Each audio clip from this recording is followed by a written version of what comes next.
बड़ी साहब, ये नून लीग जो है ये पंजाब में तो अब कल यही था, तमाम लोग कह रहे थे सब तय है, 17 बंदे इधर दाएं बाएं, ये हुआ क्या आखिरी वक्त में? बिस्मिल्लाहिर्रहमानिर्रहीम। काई साहब, नून लीग और पीपल्स पार्टी 40 साल से इस मुल्क पर हुक्मरानी कर रही है मुख्तलिफ अदवार में, लेकिन पाकिस्तान तहरीक इंसाफ के चेयरमैन इमरान खान ने इनकी सारी सियासी 40 साल की जदोजहद को -0 कर दिया। ये हुक्मरान वफाकी हुकूमत दावा कर रही थी कि पंजाब में कब्जा लेंगे। इमरान खान के पास 186 नंबर पूरे नहीं है।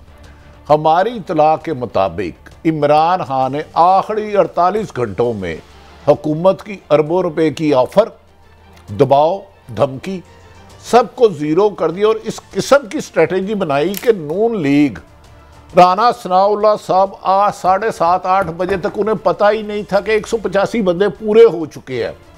वो इतने गाफल रहे कि हमने 7-8 लोग इनके रोक लिए हुए हैं, इन्हें यकीन था 186। लेकिन हमारी इतला के मुताबिक इमरान खान ने, जिन पर PDM काम कर रही थी, जिन्हें रोकने की कोशिश की जा रही थी कि वो इजलास में ना आए, 1 to 1 इमरान खान ने उनसे राब्ते किए। जब से वो कातलाना हमले में बचे हैं, एक दिन आराम नहीं किया उस शख्स ने। तो लिहाजा इनकी मलिया मेट कर दी सियासत। अच्छा भट्टी साहब, ये अता तारड़ साहब भी दावे में कुछ चीज़ें सुनवा दूँ आपको, अता तारड़ साहब की और राना सनाउल्लाह साहब की, कि ये क्या क्लेम्स कर रहे थे। चंद घंटे पहले अता तारड़ साहब को सुनते हैं। वैसे ये छोड़ दें या ना छोड़ दें क्या फ़र्क पड़ता है, अलबत्ता इनका अपना ज़ाती फैसला है। जी भट्टी साहब, कैसा ये जोशे खताबत में काई साहब हमारे साथ वज़ीर आज़म, वज़ीर आला पाकिस्तान के वज़ीर नहायत हरदिल अजीज़ अली ज़फ़र, आइनी माहिर, कानूनी माहिर, वो साथ हैं। अस्सलाम वालेकुम अली भाई। वालेकुम जी। अली साहब ये बताएं, जो कल आपको एक कामयाबी हुई, आज हुई, उसके बाद आप क्या समझते हैं? अब पाकिस्तान तहरीक इंसाफ और काफ लीग अगर असम्बली तहलील करती है, कोई रुकावट है जो हाई कोर्ट का हुक्म था जो इन रिटर्न दिया था? जी नहीं, अब तो किसी किस्म की इस वक्त कोई रुकावट नहीं है डिसोल्यूशन असेंबली की। डिसोल्यूशन असेंबली आइन के तहत चीफ मिनिस्टर का हक है, वो एक जमहूरी हक है, वो जब मर्जी इस्तेमाल कर सकते हैं।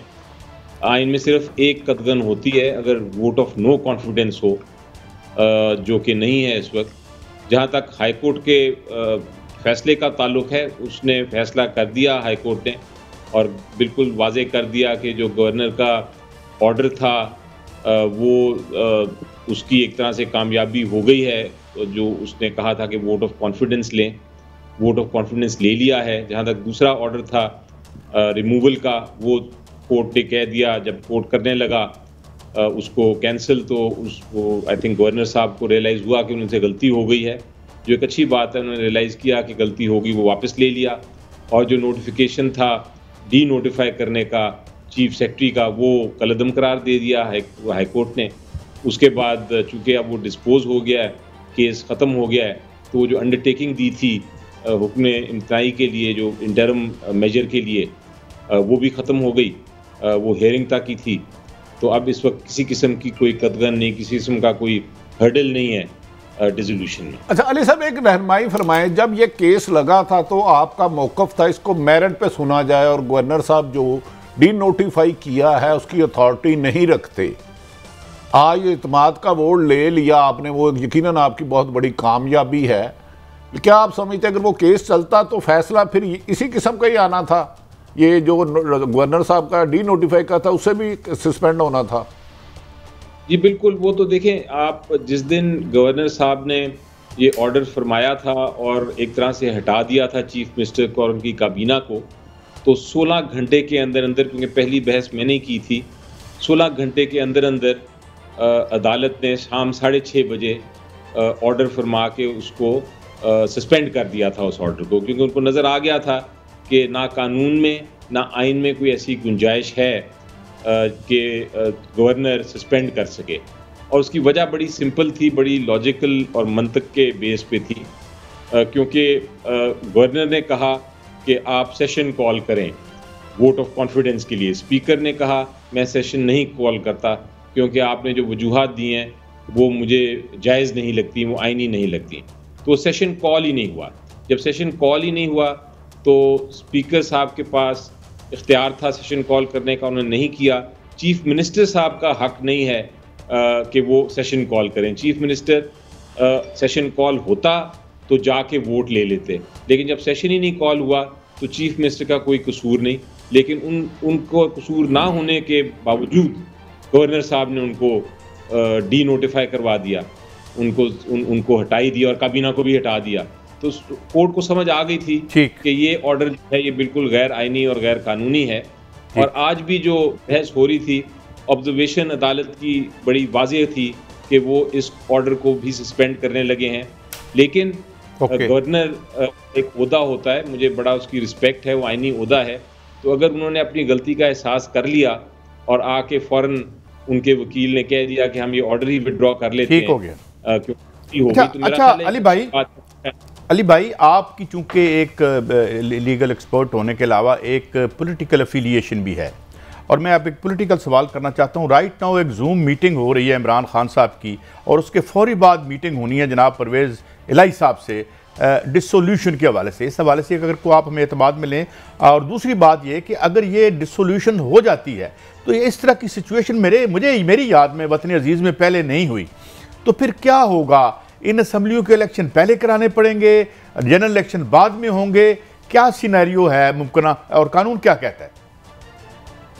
देखिए, सबसे पहले तो आप दुरुस्त फरमा रहे हैं कि ऐसा मुझे भी नहीं याद पड़ता कि पाकिस्तान की तारीख में ऐसा हुआ हो कि नेशनल असम्बली और प्रोविंशियल असम्बलीज़ के इलेक्शंस जो हैं अलग अलग वक्तों पे हों।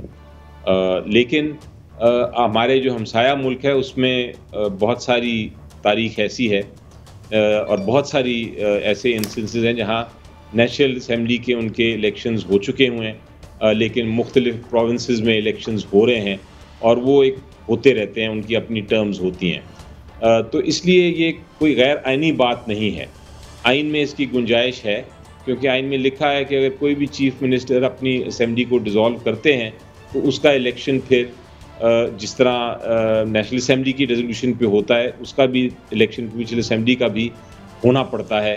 और 3 महीने की केयर टेकर गवर्नमेंट आती है और 3 महीने की केयर टेकर गवर्नमेंट इलेक्शन कराती है और उसके बाद उसकी अगली टर्म शुरू हो जाती है। तो इस केस में होगा ये, अगर ये डिसोल्यूशन होती है तो फिर ये होगा कि सबसे पहले तो केयर टेकर गवर्नमेंट आएगी और केयर टेकर गवर्नमेंट के बाद इलेक्शन होंगे, और इलेक्शन में जो भी हुकूमत आएगी, जो भी चीफ मिनिस्टर इलेक्ट होगा, वो फिर अपनी हुकूमत चलाएगा अगले 5 साल तक। जबकि नेशनल असम्बली के अगर इलेक्शन नहीं होते तो फिर नेशनल असम्बली के इलेक्शन अगस्त, नवंबर, अक्टूबर जो भी टाइम मुकर्रर किया जाएगा, उसके 5 साल जब ख़त्म होंगे तो उस वक्त होंगे, और उसके 5 साल उस इलेक्शन के बाद शुरू होंगे। तो ये एनॉमली तो होगी ज़रूर कि जो ज़िंदगी है प्रोविंशियल असम्बली की, पंजाब की, वो अलग होगी, लेकिन जो ज़िंदगी है सिंध असम्बली या नेशनल असम्बली की वो अलग होगी। हो सकता है केपी के भी डिज़ोल्व हो जाए असम्बली, तो पंजाब और केपी के इकट्ठे चलेंगे उनका टेन्योर, लेकिन जो फेडरल हुकूमत है, नेशनल असम्बली है, और जो सिंध की असम्बली है या कोई और असम्बलीज़ हैं वो अलग अपने टाइम पे चलेंगी। तो ये ऐसी एक एनॉमली तो होगी, लेकिन मेरा ख्याल है उसमें कोई गैर आइनी बात भी नहीं और इतनी अजीब बात भी नहीं अगर आप बाकी मुल्कों की तारीख देखें। अच्छा अली साहब, गुजारिश ये है कि इमरान खान साहब से हमारी अभी बात हुई है, पंजाब और केपी के असम्बलियाँ तहलील करना चाहते हैं जिसके लिए वज़ीर आला हो रहे हैं, तो क्या मुमकिन है कि मुल्क के 65% हिस्से पर इलेक्शन और इलेक्शन कमीशन ऐसे मौके पर डबल अखराजात करने की बजाय कंसेंसस के साथ पूरे मुल्क में इकट्ठे ही इलेक्शन करा दे, अच्छा खासा पैसा भी बचेगा? क्या ये मुमकिन हो सकता है?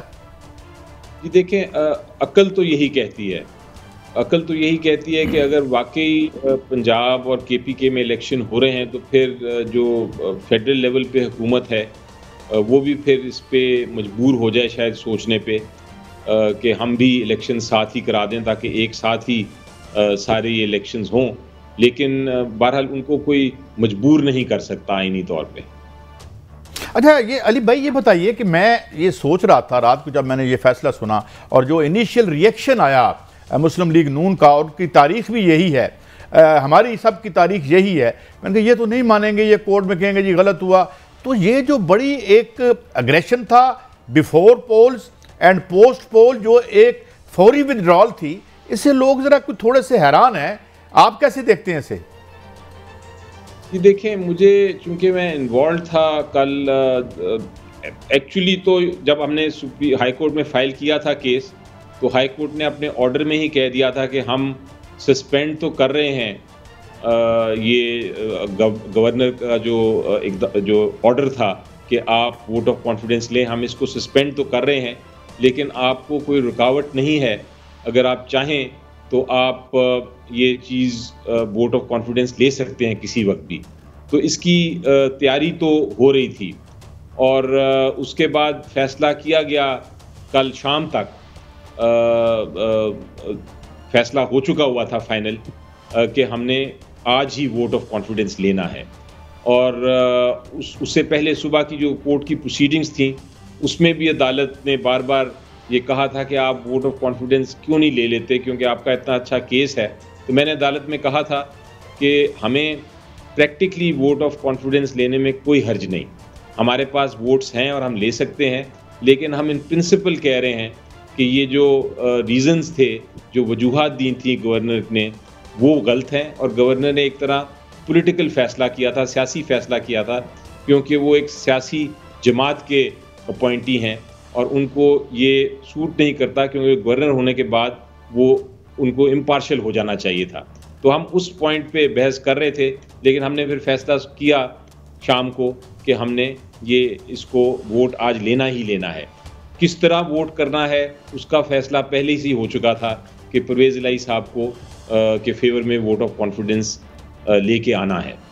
दिन का जो फैसला था वो कल शाम को ही हुआ। इसीलिए मेरा ख्याल है जो अपोजिशन थी, उनको पहली बात तो उनको शायद यकीन नहीं था कि सारे लोग आएंगे, और दूसरी बात उनको ये भी यकीन नहीं था कि हम वाकई वोट ऑफ कॉन्फिडेंस ले लेंगे। तो वो उनको सरप्राइज़ हुआ। स्टेटमेंट्स में मैं भी उनका सुन रहा था, बहुत बड़ी बड़ी स्टेटमेंट्स दे रहे थे, लेकिन बहरहाल वो उनको परेशानी तो हुई है और शॉक भी मिला है। और ये मेरा ख्याल है पीटीआई की एक पॉलिटिकल स्ट्रेटजी थी जो कामयाब हो गई। उसके साथ साथ हमारा जो कानूनी जंग लड़ रहे थे, जो उन्होंने अटैक किया था, इलीगल अटैक किया था, गैर कानूनी हरकत करने की कोशिश की थी, वो भी आज हाई कोर्ट ने उसको भी कलअदम करार दे दिया।